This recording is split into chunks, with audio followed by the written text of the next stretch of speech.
Você já parou para pensar no que realmente jaz nas profundezas? Na escuridão que a luz jamais alcança, sob a pressão esmagadora onde o ar que respiramos se torna uma memória distante, uma ironia cruel? E se essa imensidão não fosse apenas água e silêncio sepulcral, mas um véu impenetrável? Uma porta para algo que desafia a nossa compreensão mais fundamental? Algo que adormeceu por eras incontáveis, alheio à nossa insignificante existência em terra firme, mas que agora está inquieto, talvez despertado. A história que vamos desenterrar, embora ecoe globalmente nos corredores mais sigilosos da inteligência militar e seja um capítulo trágico da Guerra Fria, permanece uma lenda sussurrada, uma sombra esmaecida nas mentes do Brasil profundo. Longe das manchetes sensacionalistas e do escrutínio cético das grandes metrópoles, aqui, onde o folclore ancestral ainda se entrelaça com a realidade palpável, onde o inominável ganha voz através dos relatos de pescadores solitários e contadores de causos que viram demais, a verdade por trás do que aconteceu com o submarino nuclear USS Scorpion em maio de 1968 ganha uma ressonância perturbadora e quase profética. Não foi uma falha mecânica. Como insiste, de forma quase desesperada, a versão oficial dos Estados Unidos, foi algo muito mais antigo, muito mais frio, emergindo de um abismo que jamais, em nossa arrogância tecnológica, deveríamos ter perturbado. 99 almas, a fina flor da marinha americana, foram tragadas não por um simples acidente de engenharia, mas por um confronto com uma realidade que a ciência se recusa a nomear e que a humanidade, em seu âmago, teme até mesmo conceber. O Atlântico Norte, em sua vastidão inalterada e sua indiferença cósmica, tornou-se, naqueles dias de maio, o palco de uma caçada implacável e, por fim, o túmulo aquático de uma tripulação condenada. Longe da luz solar, que não penetra além de poucos metros, e da esperança humana, a pressão esmagadora que faria sucumbir qualquer estrutura comum não era apenas física. Ela se manifestava como uma presença palpável, sufocante, que parecia deformar a própria percepção da realidade. É um vazio primordial onde a lógica cartesiana se desfaz em fragmentos, onde a amplitude esmagadora do oceano reflete uma indiferença cósmica assustadora, abrigando segredos que talvez a humanidade nunca deveria ter perturbado. Jamais. Pense nos homens a bordo do USS Scorpion, engenheiros meticulosos, com mentes afiadas pela complexidade nuclear, sonarmas de ouvido apuradíssimo, capazes de discernir um mero cardume de peixes de um submarino inimigo a quilômetros de distância. Oficiais com anos de serviço impecável e resiliência comprovada sob as mais extremas condições. Eles representavam o auge da engenharia naval e da disciplina militar de seu tempo. Não eram apenas marinheiros em uma missão de rotina de patrulha e treinamento. Tornaram-se os primeiros e involuntários guardiões de uma anomalia sonora sem precedentes, uma ressonância primária que parecia se originar de além dos limites da realidade conhecida. Sua racionalidade inabalável, sua fé cega na ciência e nos protocolos de segurança seriam os primeiros alvos de uma inteligência que habitava as profundas trevas. Uma entidade capaz de transformar a própria estrutura da percepção humana em seu campo de batalha mais letal e insidioso. O primeiro indício da desgraça iminente não veio como um alerta vermelho estridente, nem como uma falha mecânica óbvia. Manifestou-se como uma irregularidade sonora sutil. Um sussurro anômalo que se infiltrava pelas camadas de aço e isolamento acústico do submarino, crescendo em intensidade e malevolência.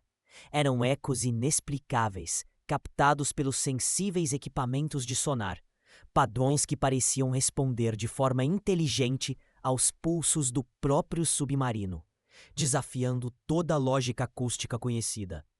Não eram sons de vida marinha, baleias, golfinhos, meros cardumes de peixes.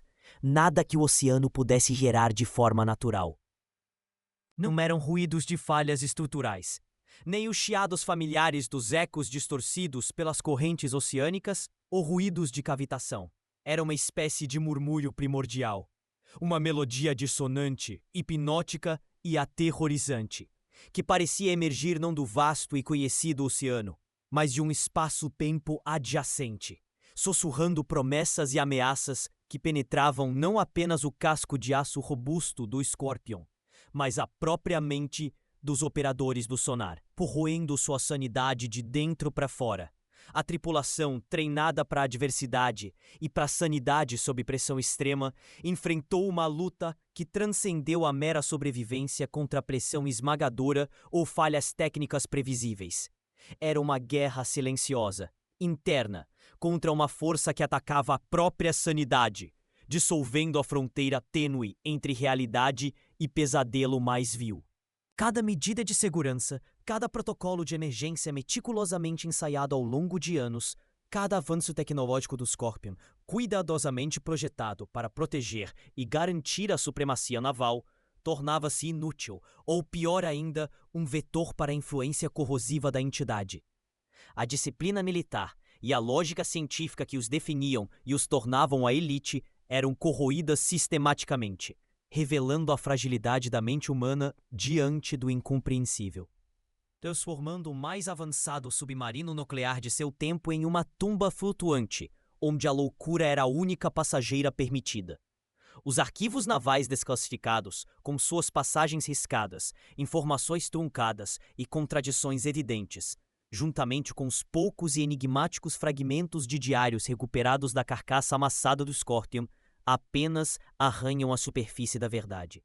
Eles sugerem uma experiência tão devastadora, tão além da compreensão humana, que sua simples menção ainda hoje provoca arrepios nos corajosos que ousaram investigar os meandros dessa tragédia. No final das contas, a questão que o silêncio eterno do Atlântico não responde e que assombra os que conhecem a história verdadeira, não é mais o que causou a queda do Scorpion, mas sim o que foi despertado pelas suas mortes e ainda espreita nas profundezas à espera de uma nova conexão. Uma conexão que talvez já esteja mais próxima do que ousamos sequer imaginar, ecoando em nossas próprias águas, no Brasil que insiste em esquecer seus próprios mistérios. O silêncio do Atlântico, embora profundo, é um vácuo que clama por preenchimento, por explicações. A lacuna deixada pelo USS Scorpion, mais de meio século depois, continua a intrigar. Mas para desvendar um mistério desta magnitude, não basta especulação. É preciso uma mente que opere nos limites da razão, da ciência pura, disposta a desenterrar fatos, por mais inconvenientes que sejam. É neste ponto que a figura da doutora Ana Lúcia Rezende emerge, uma força da natureza no campo da oceanografia. Professora emérita de Oceanografia Acústica e Geohidrologia Profunda na prestigiada Universidade Federal do Rio de Janeiro. Sua reputação é forjada em décadas de rigor acadêmico e uma abordagem quase cirúrgica na análise de dados. Um intelecto que opera com a precisão de um escalpelo no corpo da incerteza. Ana Lúcia não é uma teórica de gabinete, desconectada da realidade bruta dos elementos. Seus primeiros anos foram passados a bordo de navios de pesquisa, desvendando os segredos sonoros das bacias oceânicas brasileiras, mapeando falhas geológicas complexas, interpretando as vocalizações subaquáticas de espécies marinhas raras. Muitas delas ainda pouco estudadas. Sua carreira é marcada por inúmeras investigações que repetidamente desmistificaram fenômenos populares, revelando explicações científicas incontestáveis, onde o senso comum e a superstição viam o inexplicável ou o sobrenatural. Para ela, cada anomalia observada era um desafio à lógica cartesiana, não um convite ao misticismo. Seu trabalho seminal sobre as supostas vozes do abismo, alegadamente registradas por alguns batiscafos da fossa de Tonga, por exemplo, demonstrou ser o resultado de um complexo e raro padrão de reflexão sísmica subaquática, dissipando de vez os rumores persistentes de entidades primordiais ou comunicações extraterrestres nas profundezas. Da mesma forma, sua análise rigorosa sobre os navios fantasmas que apareciam e desapareciam nos registros de sonar ao longo da costa sul do Brasil, um fenômeno que intrigou pescadores e marinha por décadas, revelou-se a interação de correntes térmicas e padrões de eco de grandes cardumes, que criavam ilusões acústicas perfeitas. Sua metodologia é implacável. Ela exige dados brutos e não adulterados. Aplica análise estatística rigorosa. Utiliza simulações computacionais avançadas para modelar cada variável e, crucialmente, busca validação por pares internacionais, submetendo suas conclusões ao escrutínio mais severo. Sua resistência inabalável à especulação é quase lendária dentro da comunidade científica. Ela vê a ciência como a única bússola confiável em mares de incerteza, a única luz capaz de perfurar a escuridão da ignorância. E qualquer desvio desta rota, qualquer concessão ao ilógico é, para ela, uma traição à verdade. Quando o caso Scorpion começou a ressurgir com força total em círculos acadêmicos e militares, impulsionado pela desclassificação gradual de mais documentos confidenciais relacionados à Guerra Fria e aos incidentes navais da época, a doutora Rezende, inicialmente, o encarou com o mesmo ceticismo visceral com que abordara outros enigmas. Para ela, o desaparecimento do submarino era, primariamente, um trágico acidente, talvez obscurecido por segredos de Estado ou pela paranoia sistêmica daquela época.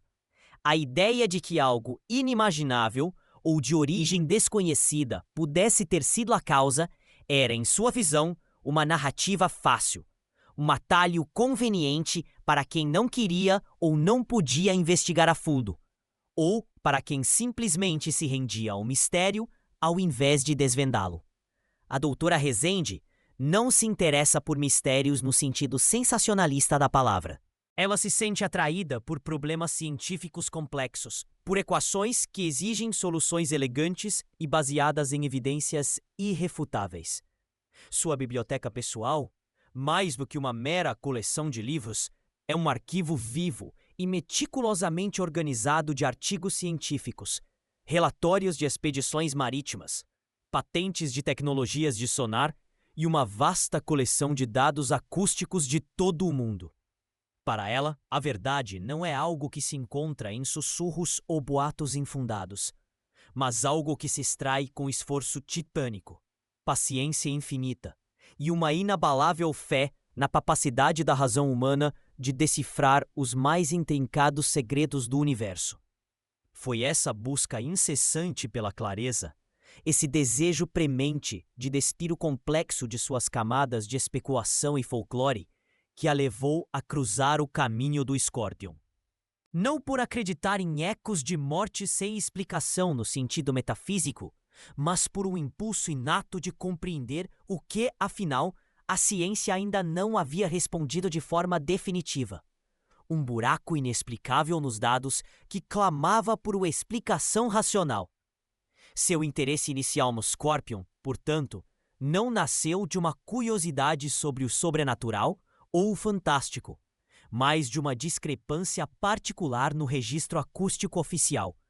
Um eco persistente, mas inconsistente, nos dados de varredura passiva divulgados em relatórios preliminares da Marinha Americana. Ela via ali não um fantasma ou uma entidade mística, mas um erro de interpretação, uma leitura mal sincronizada, ou um fenômeno natural obscuro que precisava ser categorizado e compreendido. Sua paixão não era pelo terror cósmico, mas pela ordem que a ciência poderia impor ao caos aparente. Contratada inicialmente como consultora externa por um grupo independente de historiadores marítimos e oceanógrafos que buscavam uma reavaliação técnica e imparcial do desastre, a doutora Rezende aceitou o desafio como mais um exercício de desconstrução, mais uma oportunidade para aplicar sua expertise em acústica de profundidade e desvendar os meandros de um cenário subaquático complexo e de difícil acesso.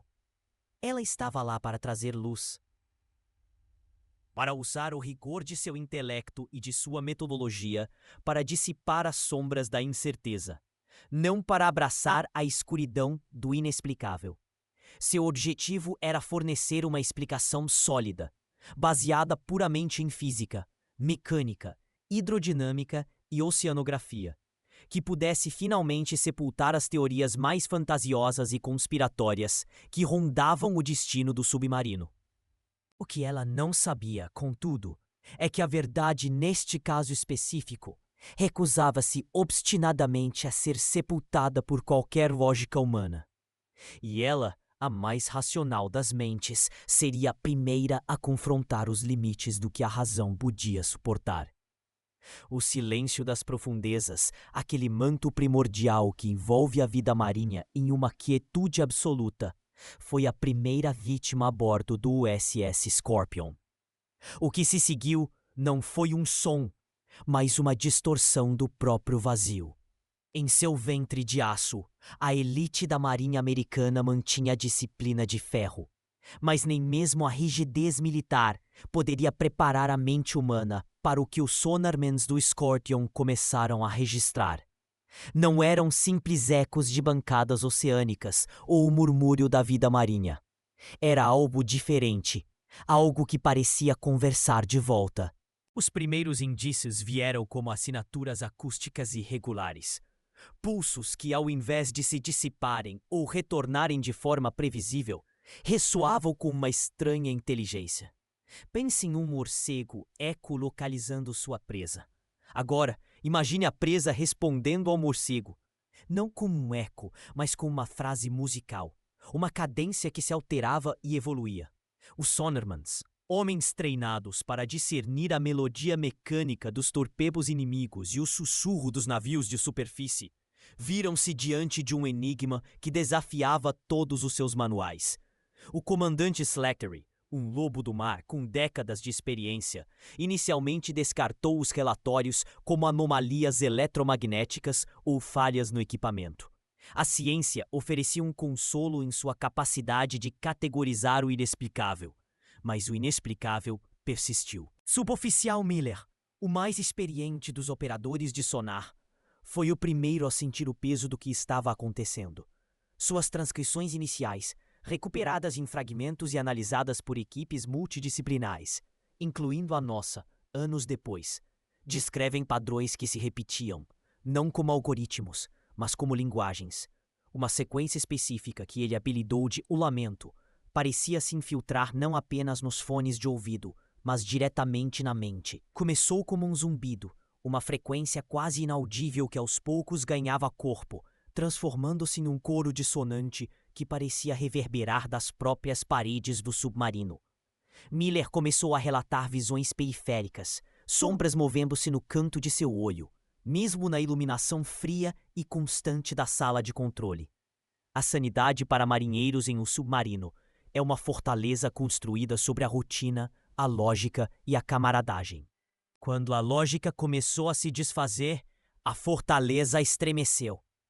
O fenômeno acústico não se restringia mais à sala de sonar. Membros da tripulação começaram a ouvir sussurros, vozes que pareciam emanar do casco, chamando seus nomes em tons que variavam do suplicante ao ameaçador. O comandante Slattery, apesar de sua formação racional e seu ceticismo inicial, foi forçado a confrontar a realidade. Os relatórios de alucinações auditivas e visuais aumentavam exponencialmente. Marinheiros que antes eram pilares de disciplina passaram a demonstrar sinais de paranoia, isolamento e terror noturno. Os médicos do submarino, em seus diários, agora desclassificados e estudados com profundo interesse, registraram um aumento dramático nos casos de insônia crônica, pesadelos vívidos e uma forma de psicose reativa, que eles chamaram de Síndrome do Abismo. Era como se a pressão externa não fosse apenas física, mas uma força psíquica que esmagava a capacidade da mente de discernir o real do imaginário. As tentativas de tratamento baseadas em sedativos e terapia de grupo eram fúteis. A fonte do tormento não estava na mente dos homens, mas, ao que parecia, residia fora deles, penetrando as defesas de aço e a própria percepção. A bordo do Scorpion, a tecnologia, que deveria ser a maior aliada da tripulação, começou a se tornar um vetor para a influência da entidade. Tentativas de calibrar os sonares para eliminar as interferências resultaram em um aumento da intensidade dos sons. Medidas de isolamento acústico pareciam apenas concentrar a anomalia, tornando-a mais potente. Era como se a entidade se alimentasse da energia humana e da tecnologia, transformando cada tentativa de resistência em um amplificador para sua presença.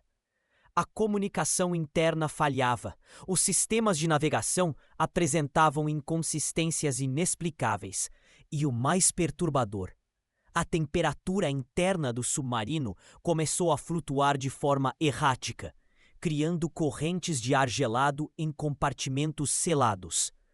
A questão central que nos assombra, como pesquisadores e como seres humanos, é a natureza dessa inteligência que se manifestava através dos sons.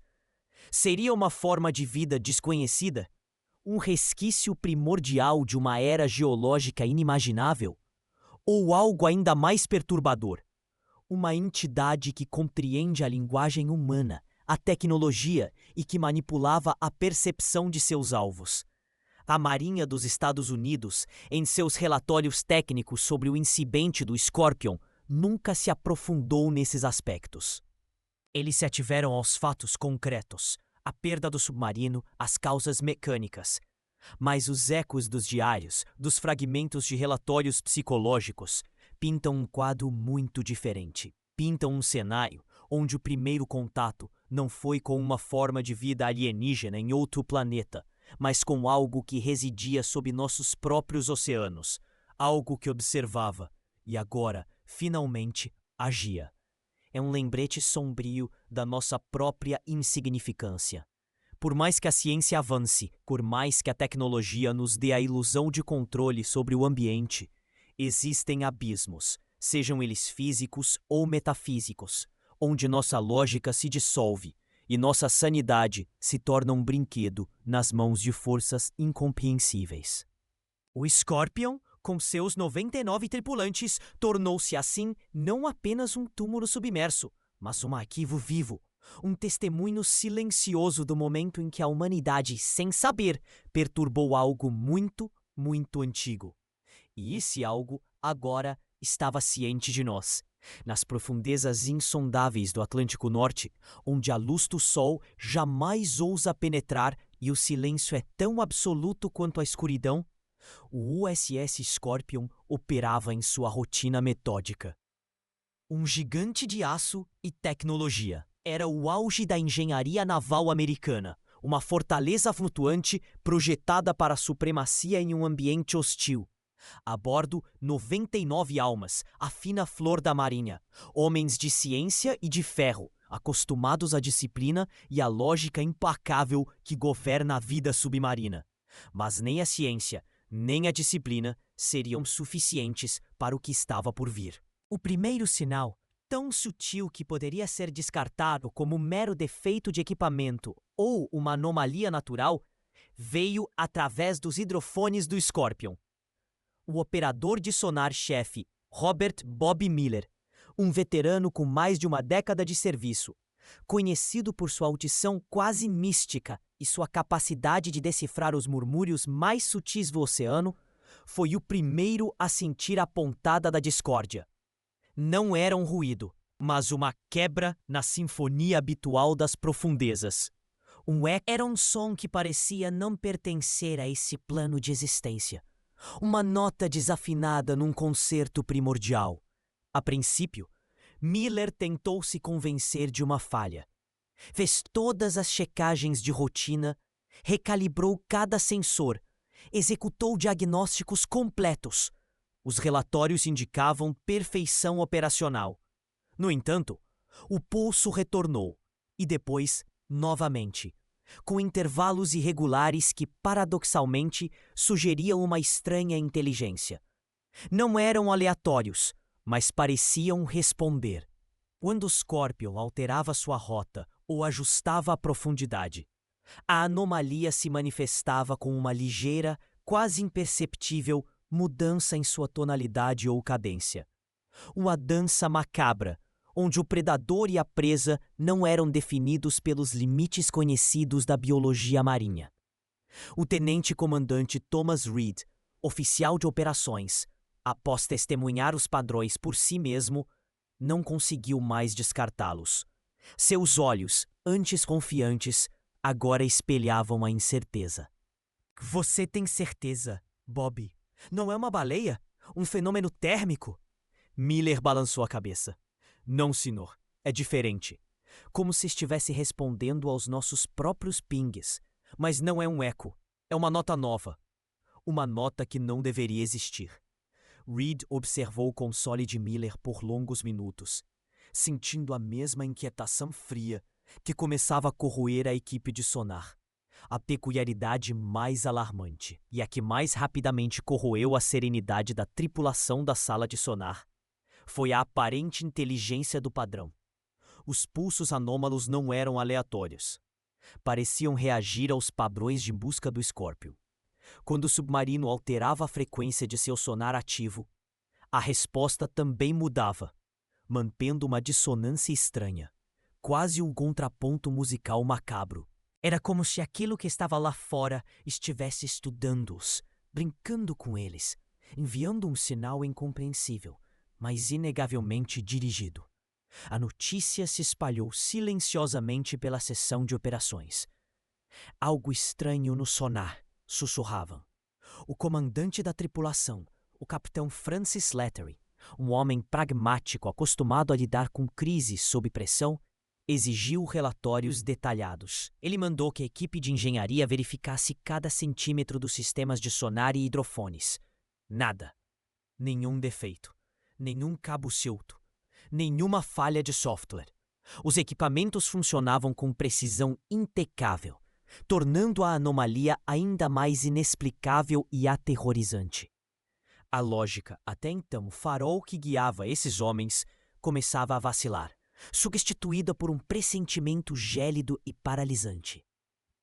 O som, segundo os poucos registros que vazaram para análises independentes, não era apenas auditivo. Era uma ressonância que penetrava o casco de aço e vibrava através do próprio corpo da tripulação. Era um murmúrio primordial, um zumbido de baixa frequência, que parecia torcer o ar dentro do submarino, criando uma atmosfera de opressão e desorientação.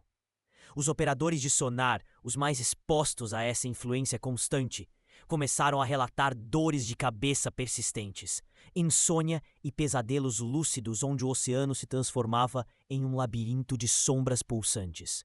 É neste ponto que o Dr. Carvalho, em sua vasta pesquisa, encontra as primeiras e mais perturbadoras evidências da verdadeira natureza da ameaça. Através de fontes internas e fragmentos de diários pessoais que contradiziam os relatórios oficiais, ele identificou uma transição assustadora na linguagem utilizada pelos marinheiros. De descrições técnicas, de anomalias de pulso e interferência de frequência, os termos evoluíram para canto primordial, lamento abissal e até mesmo a voz do vazio. Palavras que evocam não a ciência, mas o mito, o terror ancestral. As profundezas, que deveriam ser apenas um ambiente físico hostil, tornavam-se agora um portal para o inexplicável, uma fonte de um horror que se manifestava através da acústica, mas cuja intenção era corroer a própria sanidade.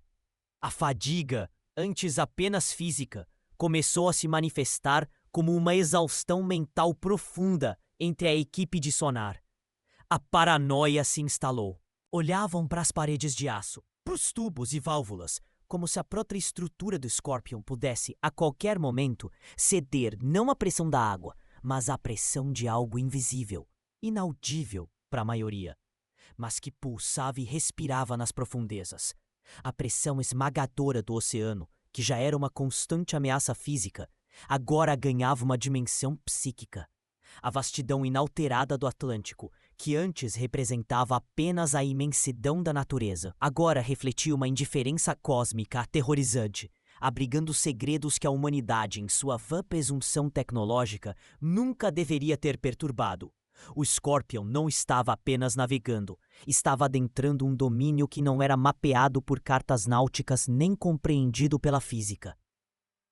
Estava se tornando um navio fantasma, com uma tripulação de 99 almas condenadas, presas entre a loucura induzida e a realidade que lentamente se desfazia. As anomalias no sonar não eram apenas avisos, eram a voz de um despertar, a promessa de um fim inimaginável. A verdade começava a emergir das profundezas e ela não se parecia com nada que a humanidade estivesse preparada para enfrentar. O Dr. Alencar, com a tenacidade de um arqueólogo desvendando camadas de tempo e a precisão de um cirurgião em busca da anomalia, mergulhava cada vez mais fundo nos escombros burocráticos e digitais que formavam a muralha intransponível da verdade oficial sobre o Scorpion. Sua busca, que se estendia por incontáveis noites embaladas apenas pelo café amargo e pelo zumbido dos servidores, o levou para muito além dos arquivos da Marinha Americana, adentrando bibliotecas pouco frequentadas, coleções particulares empoeiradas na Europa e, crucialmente, no coração do Brasil. Ele não buscava apenas um relatório esquecido, mas anomalias, padrões repetitivos, ecos de eventos inexplicáveis que pudessem anteceder o incidente de 1968, uma espécie de pré-história do horror cósmico que agora se revelava. Foi nas profundezas não do Atlântico, mas da divisão de mapas e manuscritos raros da majestosa Biblioteca Nacional do Rio de Janeiro que a primeira peça verdadeiramente perturbadora surgiu. Não era um relatório militar lacônico ou um diário de bordo esperado. Era um mapa náutico meticulosamente desenhado, datado de meados do século XVIII, assinado por um cartógrafo português, Padre Belchior de Azevedo, cujas notas marginais revelavam um fervor quase religioso mesclado a um terror palpável. Entre as rotas de comércio ultramarinas e as marcações de profundidade daquela época, havia anotações em latim arcaico e uma caligrafia apressada, quase febril, descrevendo zonas de silêncio inaudito e ressonâncias inomináveis que transcendem a acústica mundana, em pontos específicos do Atlântico Norte, geometricamente próximos à rota que o Scorpion deveria ter percorrido. O padre Belchior, num trecho em português mais legível e desesperado, alertava sobre cânticos das profundezas que calam o coração dos homens e roubam a sanidade dos marinheiros, deixando para trás apenas a casca oca da alma, incapaz de proferir uma prece. Alencar sentiu um arrepio gélido que não tinha a ver com a climatização rigorosa da biblioteca, mas com a conexão visceral que se estabelecia. Era um elo direto com o pavor descrito nos relatórios fragmentados e pseudocientíficos dos últimos momentos do Scorpion. As descrições do século XVIII eram assustadoramente similares aos relatos distorcidos de pânico e desorientação que permeavam os murmúrios dos sobreviventes do grupo de resgate. Aqueles que jamais deveriam ter ouvido os sons do fundo do mar. Marinheiros do século XVIII, navegando em frágeis caravelas e robustas naus de madeira, desprovidos de sonar ou qualquer tecnologia de ponta, haviam percebido algo. Eles atribuíam tais fenômenos a castigos divinos, a demônios marinhos de lendas ancestrais ou a pura insanidade induzida pela solidão do oceano. Mas Alencar, com sua mente treinada na análise de dados e fenômenos acústicos de última geração, enxergava o padrão que atravessava os séculos. A zona de silêncio, e as ressonâncias inomináveis eram manifestações de uma anomalia primária, a mesma que despertara de seu sono abissal décadas depois para engolir o Scorpion. A descoberta o impulsionou a uma busca ainda mais frenética, agora com um propósito renovado e um medo crescente.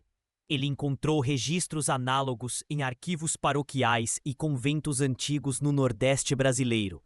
Documentos que narravam experiências aterrorizantes de pescadores e colonos que se aventuravam em águas mais profundas para além das rotas costeiras. Eram lendas locais, transmitidas por gerações de moradores das profundezas, que não eram criaturas de carne e osso, mas presenças que distorciam a própria teia da realidade, que se manifestavam através de sussurros que não eram captados pelos ouvidos, mas sentidos na alma, corroendo a sanidade de dentro para fora. Havia uma consistência arrepiante, uma linha contínua de medo e mistério que unia os supersticiosos do passado aos cientistas e militares do presente, todos confrontados com o inexplicável. A tensão aumentava a cada nova revelação. Alencar sentia-se inegavelmente vigiado. Telefonemas silenciosos que se repetiam à noite. E-mails criptografados que se abriam apenas para mostrar sequências de dados corrompidos. E a sensação constante de que cada busca na internet, cada livro requisitado na biblioteca, era um rastro digital que estava sendo escrupulosamente seguido. Seria apenas o peso da pesquisa exaustiva? A paranoia natural de quem se aprofunda em segredos de Estado? Ou a inteligência que o Scorpion havia perturbado de alguma forma alcançava as superfícies, manifestando sua aversão à luz do conhecimento, mesmo que de forma etérea, em uma sutil guerra psicológica? Ele se debruçou exaustivamente sobre os detalhes dos mapas antigos e dos manuscritos coloniais. Um símbolo recorrente, imperceptível em sua descrição. Desenhado em várias das zonas de silêncio e regiões amaldiçoadas. Uma espiral emaranhada, que parecia se retorcer para dentro de si mesma, como um redemoinho eterno que sugava a própria luz. Era um glifo primordial que ressoava de forma perturbadora com a descrição do sonar do Scorpion, que captara ecos que pareciam responder de forma inteligente aos pulsos do próprio submarino, desafiando toda a lógica acústica conhecida. E se não fossem meros ecos, mas um dialeto, uma linguagem pré-humana? E se a espiral fosse um pictograma desse espaço-tempo adjacente, um portal de onde os murmúrios emanavam, um selo para algo que estava além? A descoberta histórica, portanto, não era apenas a prova irrefutável da existência de um fenômeno antigo. Era a terrível revelação de sua persistência, sua imortalidade. A entidade, ou o que quer que fosse, não era um evento isolado, uma anomalia pontual, mas uma constante espreitando nas profundezas abissais do Atlântico Norte, despertando intermitentemente ao longo dos séculos.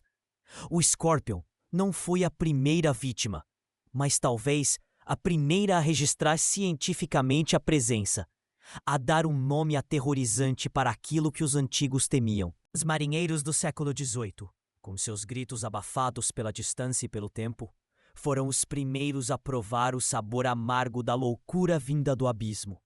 Suas preces afogadas pelas ressonâncias inomináveis. Dr. Alencar percebeu que a Marinha dos Estados Unidos não estava apenas encobrindo um acidente trágico. Estava abafando uma verdade cósmica que a humanidade, em sua frágil concepção de realidade, talvez nunca estivesse pronta para compreender. Uma verdade que se manifestara para além da razão e da ciência desde tempos imemoriais.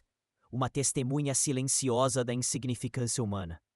A pergunta agora não era apenas o que foi despertado pelas mortes do Scorpion, mas sim quanto tempo antes e quantas outras vezes essa coisa se revelou, e por que a verdade foi tão sistematicamente apagada da história humana. Dom Paul? A descoberta histórica transformou o mistério do Scorpion de um incidente isolado para um capítulo sombrio de uma saga muito mais antiga e aterrorizante. O silêncio das profundezas era agora um coro ensurdecedor de vozes ancestrais, avisando sobre o que ainda espreitava, esperando a próxima conexão. A pressão abissal, antes uma mera constante física sobre o casco de aço, assumiu uma dimensão nova e perturbadora. Não era apenas a força bruta da água, mas uma presença palpável que se infiltrava no submarino. Uma sensação esmagadora que deformava a percepção e o próprio tempo. Os ecos do sonar, que outrora pareciam anomalias esporádicas, agora se manifestavam com uma cadência perturbadora, como pulsos de um coração gigantesco e desconhecido. Não eram mais apenas ruídos, mas uma ressonância primária, um murmúrio que parecia vibrar não apenas através do metal, mas diretamente nas sinapses do cérebro humano. Um zumbido grave que persistia, mesmo quando os operadores desligavam seus fones. O que começou como uma irritação para os operadores de sonar transformou-se em um fardo psicológico. O chefe Petty Officer John F. Kelly, homem de 40 anos e 20 de marinha, com ouvidos treinados para discernir o sussurro de um peixe-espada, foi o primeiro a relatar a natureza quase orgânica daquele som. Ele descreveu um eco que respondia, que parecia mudar de tom com a intenção. Uma ideia recebida com ceticismo e depois com apreensão. Seu rosto, antes sereno, agora exibia um cansaço que ia além das horas sem sono.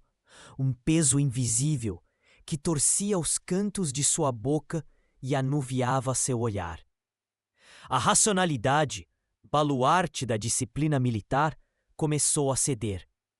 Relatórios de falhas técnicas inexplicáveis surgiram. Leituras de profundidade oscilavam erraticamente.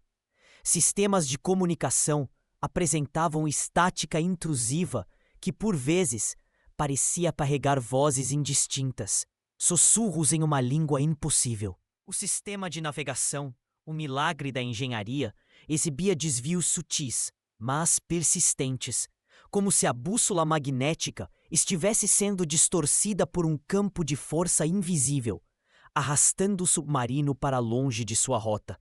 A claustrofobia do ambiente fechado amplificou o terror. Os corredores outrora familiares tornaram-se túneis opressivos, e o som dos próprios passos ecoava com uma gravidade que lembrava o tic-tac de um relógio funerário. O ar-condicionado, que mantinha a temperatura e a umidade sob controle, parecia falhar esporadicamente, deixando um cheiro metálico e uma sensação gélida inexplicável, como se um hálito putrefato emanasse das paredes.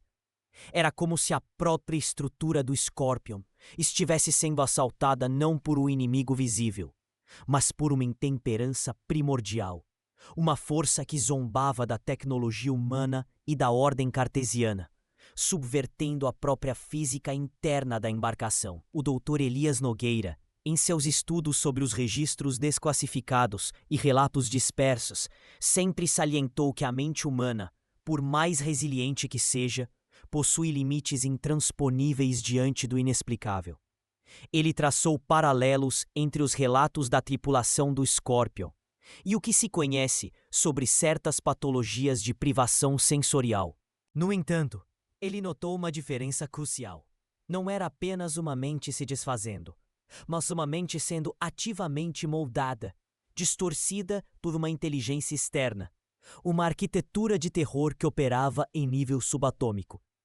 Não é a loucura nascendo do vazio, ele argumenta em seu livro Abismos da Razão, obra que no Brasil despertou debates acalorados, mas a loucura sendo injetada como um veneno sutil e premeditado, uma arma que transforma a percepção em um labirinto sem saída, onde a verdade é tão fluida quanto o abismo que o cerca.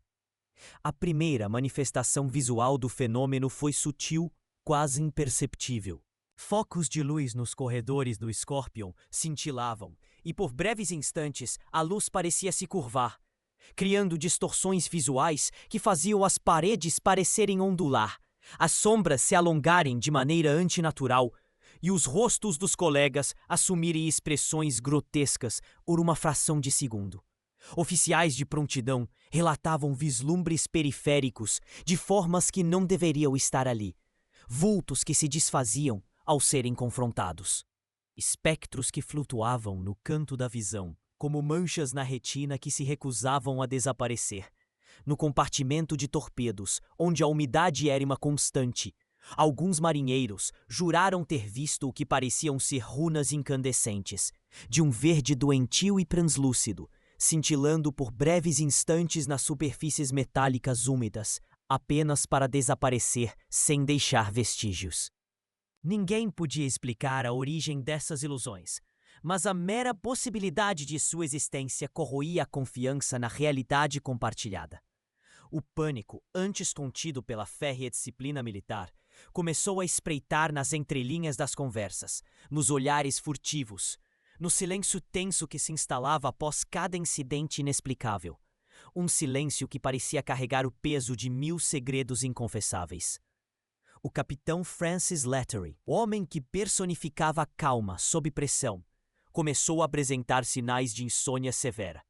Seus olhos, injetados de sangue, denunciavam noites sem descanso, e sua postura, antes ereta, tornava-se cada vez mais curvada, como se o peso do oceano o estivesse esmagando. Ele tentava manter a moral da tripulação, mas as palavras pareciam vazias, desprovidas de sua habitual autoridade. Ele próprio se questionava, em seus registros pessoais, a validade do que via e ouvia, descrevendo-se como um homem cego guiando outros homens cegos para um abismo ainda mais profundo. O Scorpion, ápice da tecnologia militar, provava ser um frágil invólucro diante de uma força que operava além das leis da física. Uma entidade que parecia se alimentar da própria sanidade de seus ocupantes, transformando o submarino em uma câmara de tortura psíquica, onde a loucura era a única passageira permitida e a razão uma memória distante. Os ecos do sonar, que antes eram apenas sons, agora pareciam se transformar em mensagens, em sussurros que penetravam não os tímpanos, mas a própria essência da mente. Uma melodia dissonante, impossível de identificar, começou a ser ouvida por múltiplos membros da tripulação, não através dos sistemas de comunicação, mas como um som interno, uma vibração na parte mais profunda do ser, uma sinfonia infernal que orquestrava o terror. Era uma canção de loucura, entoada por algo que não tinha voz, mas que se comunicava através do terror primordial, distorcendo a realidade e tecendo um novo e sombrio panorama.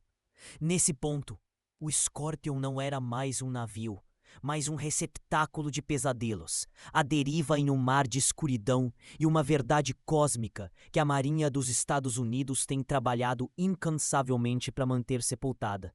Uma verdade tão terrível que sua revelação desintegraria a própria fé da humanidade na segurança de seu mundo. E as mortes que viriam a seguir seriam apenas o inevitável desfecho de um encontro com o incompreensível. Um sacrifício não reconhecido nas profundezas da indiferença cósmica. A verdade, como as profundezas abissais do Atlântico, revela-se apenas àqueles que ousam mergulhar em sua escuridão inquebrável, suportando a pressão que esmaga não apenas o metal, mas também a sanidade. Meu trabalho, iniciado muitos anos após o silêncio final do Scorpion, transformou-se de uma investigação acadêmica em uma jornada pessoal, uma obsessão quase febril que corroía minhas noites de sono e preenchia meus dias com a busca incessante por ecos de um horror inominável. Eu me vi arrastado para as entranhas de um mistério que a Marinha Americana, com sua pompa e sigilo militar, tentou enterrar sob uma montanha de relatórios falsos e teorias convenientes. Para eles, era um acidente catastrófico.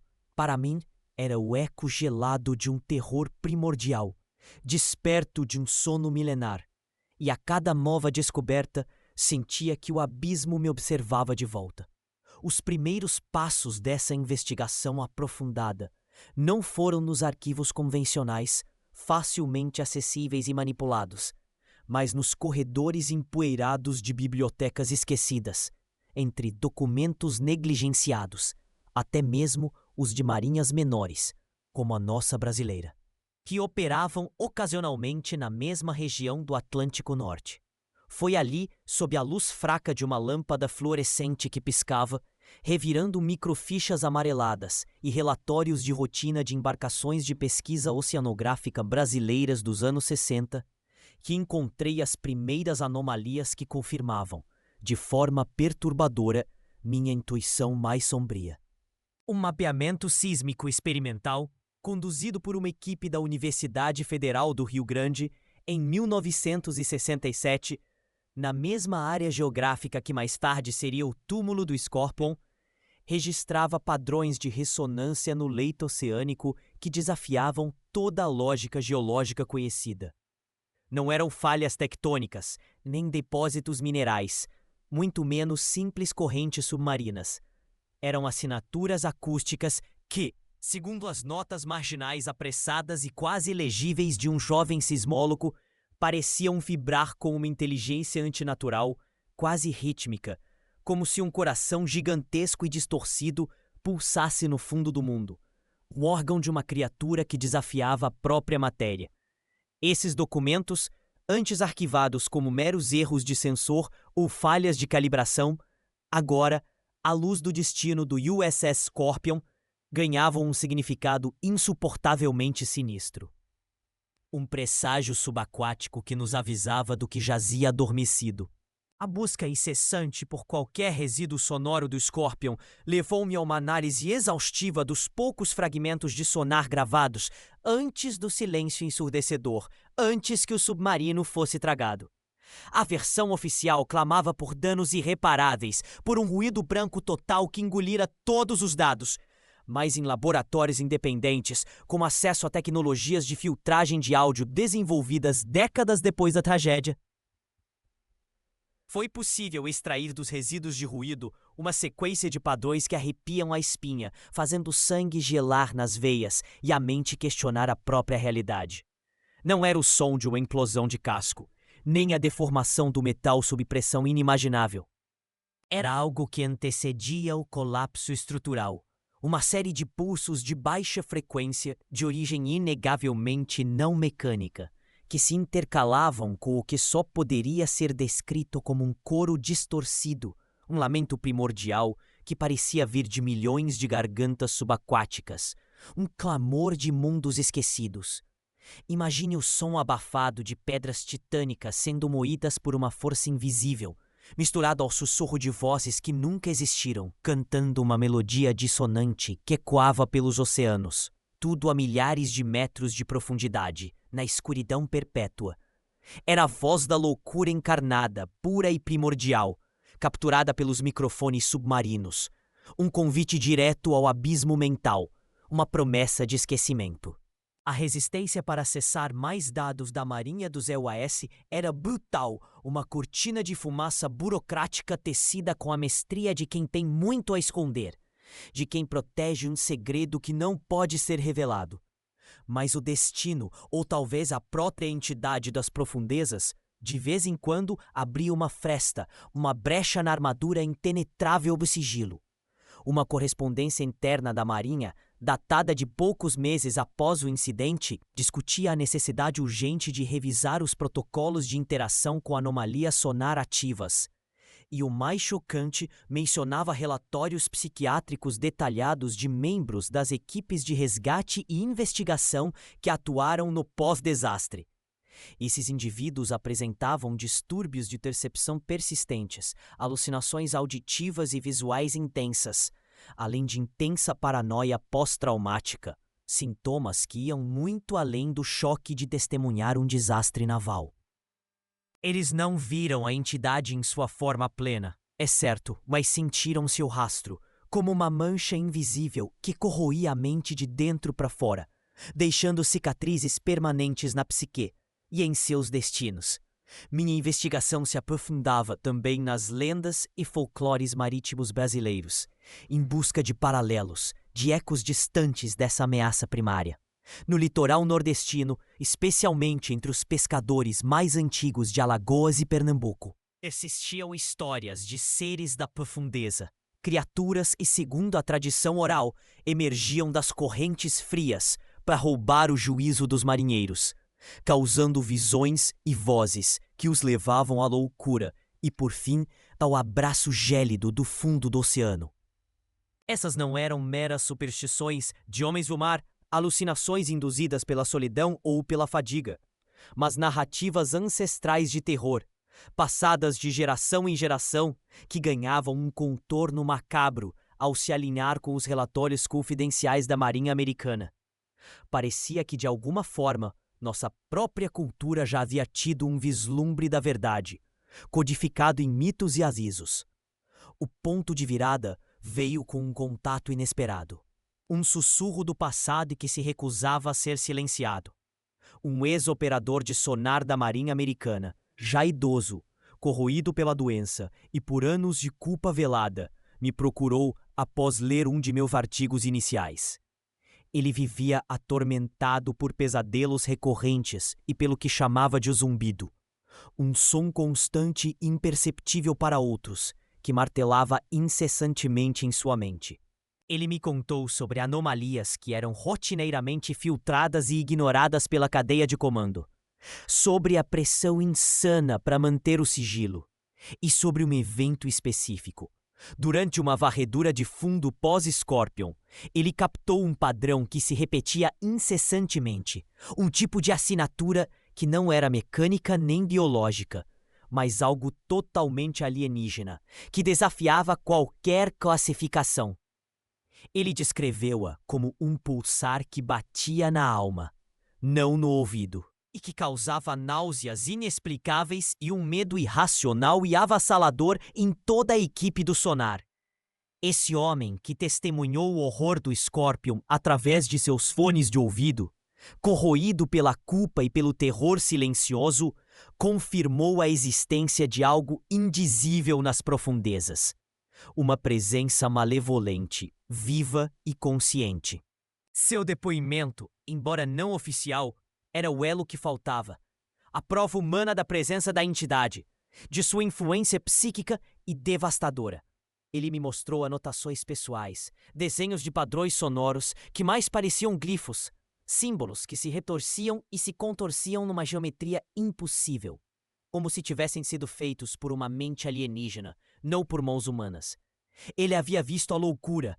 A cada peça do quebra-cabeça que se encaixava, a imagem do que realmente aconteceu ao SS Scorpion ficava mais clara, mais definida e exponencialmente mais aterrorizante. Não foi um acidente naval comum. Foi um encontro. E a Marinha não estava cobertando apenas uma falha mecânica ou um erro tática, mas a evidência esmagadora de que a humanidade, com toda a sua tecnologia, sua ciência e sua prepotência, havia beliscado algo que dormia nas profundezas cósmicas e que, uma vez perturbado, deixava sua marca não apenas nos destroços retorcidos de um submarino, mas na psique de cada um que ousava se aproximar de sua verdade. A investigação se tornava ela mesma uma descida contínua e perigosa às profundezas da incompreensão, e eu, assim como o velho Sonarman, comecei a sentir o zumbido do qual ele falava. Uma presença fria, persistente e sutil na periferia da minha própria mente. Uma promessa sutil e inevitável de loucura. O que mais eu descobriria, ou o que mais se revelaria a mim, antes que as águas me reclamassem também, ou que o zumbido se tornasse a única melodia em meus ouvidos? A frieza dos relatórios oficiais, por mais detalhada que fosse a descrição dos destroços ou a cronologia dos eventos, jamais pôde capturar a essência do horror vivido a bordo do USS Scorpion.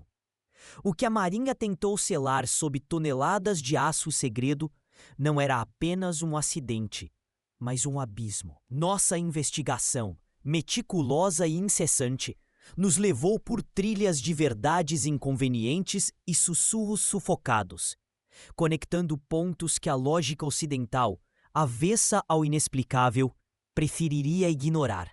Descobrimos que a narrativa oficial, de uma falha mecânica, de uma explosão interna de bateria ou torpedo, era um manto conveniente. Uma cortina de fumaça erguida com a precisão militar que a mente humana, desesperada por ordem, anseia. Mas sob esse manto, o pulso do verdadeiro desastre ressoa. Um eco abissal de uma tragédia que desafia a razão.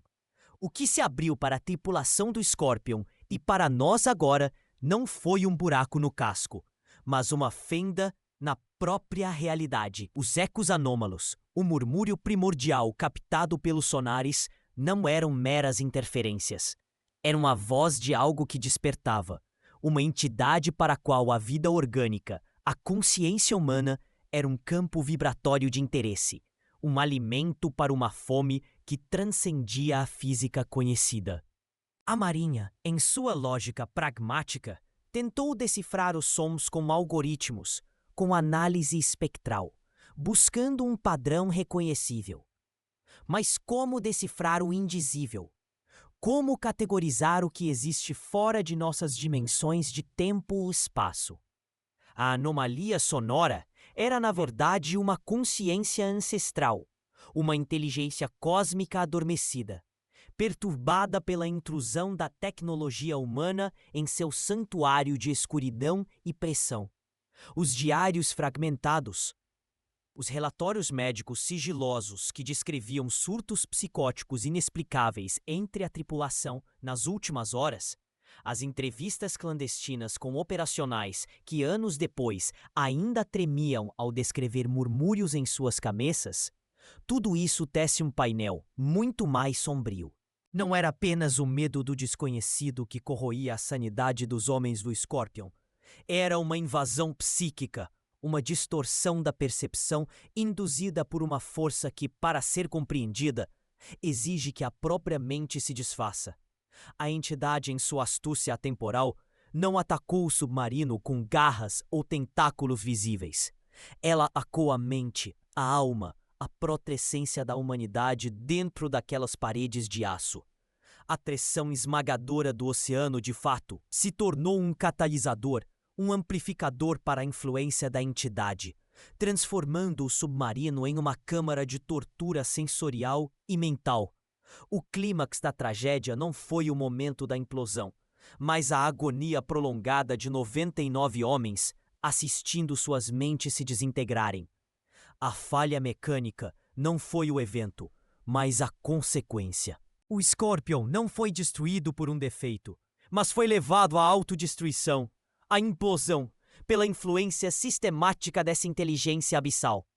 Era como se a própria embarcação, os sistemas eletrônicos e os operadores fossem induzidos a um erro fatal, uma espécie de suicídio forçado, uma libertação macabra orquestrada pela entidade para impedir que o conhecimento de sua existência retornasse à superfície. O silêncio repentino, a ausência de um pedido de socorro, não era resultado de uma pane súbita. Mas o que a Marinha do Zeuá tão desesperadamente tentou varrer para debaixo do tapete foi a prova inegável de que não estamos sozinhos nas profundezas escuras, e o que lá reside não é apenas indiferente à nossa existência, mas ativamente hostil à nossa compreensão. O acidente do Scorpion foi, na verdade, um sacrifício. Não um sacrifício ritualístico, mas um custo imposto por uma inteligência cósmica que defendia seu domínio. E o mais aterrorizante é a certeza de que a entidade, uma vez despertada, não retornou ao seu sono. Ela foi ativada e agora ecoa. Os ecos do Scorpion não são apenas as reverberações da tragédia, mas o sinal de uma presença contínua. A maldição não é uma punição mística, mas a persistência de uma anomalia, uma cicatriz no tecido da realidade causada por essa intrusão. A Marinha buscou os destroços não apenas para entender a falha, mas para tentar conter o que havia sido exposto. Mas como conter o imaterial, o que se manifesta na psique humana? O submarino foi o invólucro, a porta. O que saiu, ou o que foi ativado por essa interação, é uma presença etérea, mas palpável na escuridão dos oceanos e, por vezes, nas frestas da nossa própria mente. Nossa conclusão, por mais assustadora que seja, é inegável. O USS Scorpion não foi uma vítima da engenharia, mas da fronteira entre o conhecimento humano e o terror cósmico que se esconde nas fendas da realidade. E a cada vez que um navio de pesquisa ou um submarino de exploração desce às profundezas inexploradas, o risco de um novo encontro se avoluma. Uma porta entreaberta para o insondável. O que dormia lá embaixo foi despertado, e talvez, a cada vez que a humanidade se atreve a sondar o abismo, essa inteligência primordial se torna um pouco mais forte, um pouco mais presente, um pouco mais pronta para reivindicar o que considera seu. A profundidade, no fim das contas, não é apenas um lugar físico, mas um estado de ser, onde a ausência de luz não significa ausência de vida, mas a presença de um tipo de existência que desafia nossa própria compreensão de vida e morte. A maldição do Scorpion é a revelação de que o oceano não é um túmulo, mas um berçário para horrores que a civilização mal começa a conceber. Uma verdade que se recusa a ser enterrada junto aos destroços. A verdade, meus caros, é um abismo ainda mais profundo que o Atlântico Norte, e o silêncio que o envolve é ensurdecedor. Após o desaparecimento do USS Scorpion, a Marinha dos Estados Unidos mobilizou uma operação de busca colossal. Para o público, buscava 99 de seus filhos. Mas por trás da cortina de fumaça da investigação oficial, os destroços do Scorpion, encontrados a mais de 3.000 metros de profundidade, meses depois por embarcações especializadas, contavam uma história muito diferente daquela apressadamente vendida como falha mecânica catastrófica. O relatório final, divulgado em janeiro de 1969, insistia na tese de um torpedo defeituoso, uma explicação conveniente que jamais resistiu ao escrutínio sério. Como um dos submarinos mais avançados, com múltiplos sistemas de segurança, poderia sucumbir a uma falha tão primária sem qualquer alarme, qualquer sinal de socorro? O silêncio sepulcral que precedeu seu sumiço, a ausência de qualquer transmissão de emergência, era um enigma perturbador. A verdade, sussurrada nos corredores restritos do poder naval, é que a Marinha sabia ou desconfiava profundamente que o Scorpion não havia sido vítima de um acidente fortuito, mas de um encontro. E o mais aterrorizante, um encontro com algo que não deveríamos ter testemunhado, algo que o próprio oceano parecia empenhado em manter selado.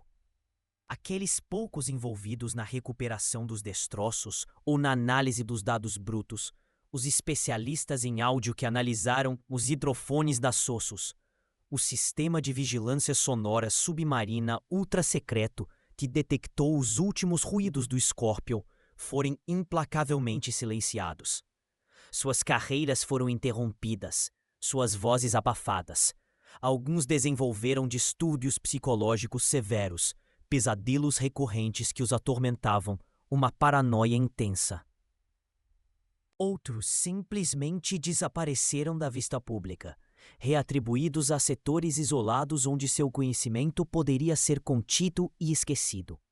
As famílias das vítimas, mergulhadas em luto, jamais tiveram as respostas genuínas.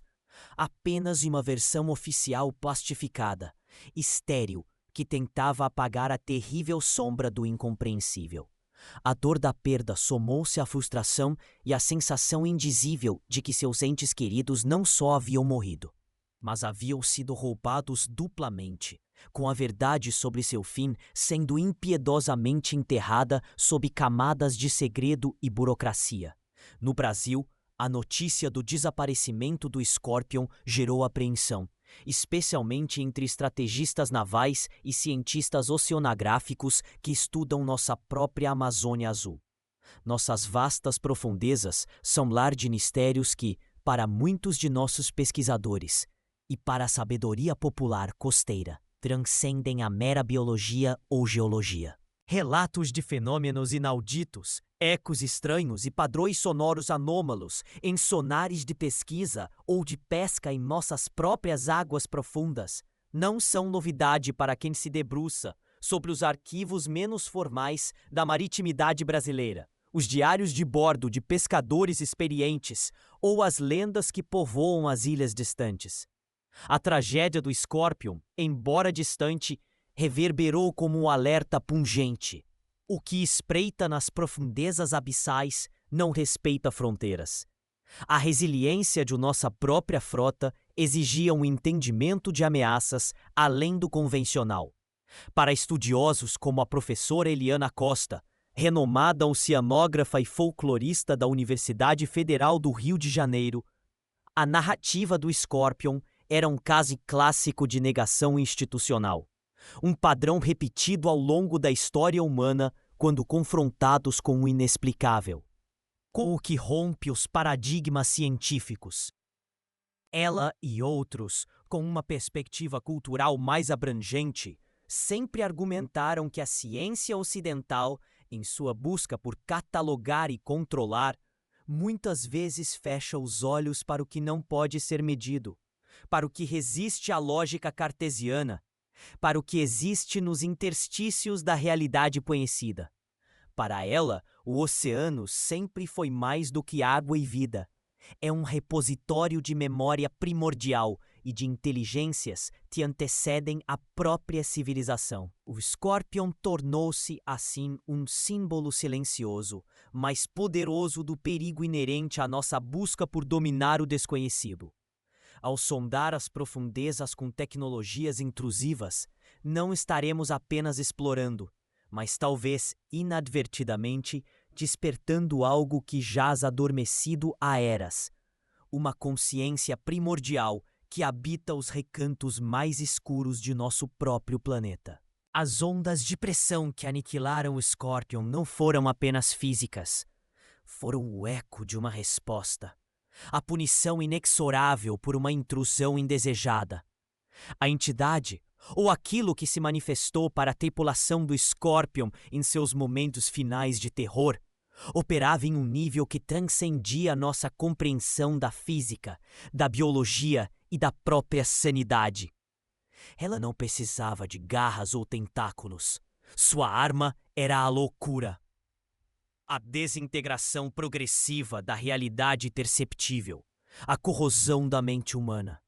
Foi um ataque à própria essência da consciência, tornando o submarino uma tumba de mentes fragmentadas antes mesmo de se tornar um caixão de aço no fundo do oceano.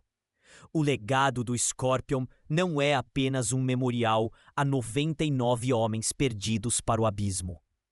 É um conto de advertência pungente, um eco constante de que a maior ameaça à humanidade não virá necessariamente do espaço exterior, mas das profundezas que habitamos e que mal arranhamos. Um lembrete sombrio de que há limites para o nosso conhecimento e que algumas portas dimensionais, algumas camadas da realidade, deveriam permanecer para sempre seladas, imperturbáveis. A Marinha e talvez outros poderes globais continua a sondar o abismo, mas agora com uma cautela palpável, ciente de que a próxima incursão pode não terminar em um simples desaparecimento classificado como acidente, mas em algo muito mais desastroso, algo que poderia expor uma verdade cósmica que a humanidade não está preparada para suportar. O silêncio oficial persiste, mas os sussurros nos corredores de poder naval e nos bastidores da oceanografia jamais cessaram, alimentando a paranoia de que aquilo que afligiu o Scorpion ainda espera, paciente, nas profundezas inalteradas, aguardando um novo contato, uma nova oportunidade de se manifestar e reivindicar seu domínio. Se a verdade sobre o USS Scorpion é um segredo que a Marinha dos Estados Unidos preferiria manter enterrado, o nosso dever é trazer essa luz à escuridão. O que realmente afundou o Scorpion? O que ele despertou com sua audácia tecnológica? E o mais importante, o que ainda espreita nas profundezas inomináveis do Atlântico Norte, esperando para ser redescoberto por uma nova geração de exploradores desavisados. Para mergulhar mais fundo nas águas turvas e misteriosas dos segredos submarinos, para desvendar outras histórias de navios perdidos em circunstâncias inexplicáveis, tripulações desaparecidas e fenômenos inexplicáveis que desafiam a lógica e a ciência, convida você a se juntar à nossa tripulação investigativa. Acesse agora mesmo o canal Segredos Submersos, inscreva-se e ative as notificações para não perder nenhuma de nossas próximas imersões. A cada nova investigação, estaremos lá, juntos perscrutando o abismo. Porque, como o destino trágico do Scorpion nos ensina, nem tudo que se oculta sob as ondas é apenas água e vida marinha inocente. Há coisas lá embaixo que o homem não deveria ver, e verdades que, uma vez reveladas, podem fraturar nossa própria percepção do mundo. O oceano guarda segredos inimagináveis, e alguns deles é melhor que permaneçam assim. Ou não. Cabe a você decidir se quer fechar os olhos para a verdade incômoda, ou se atreve a encarar o abismo que nos cerca.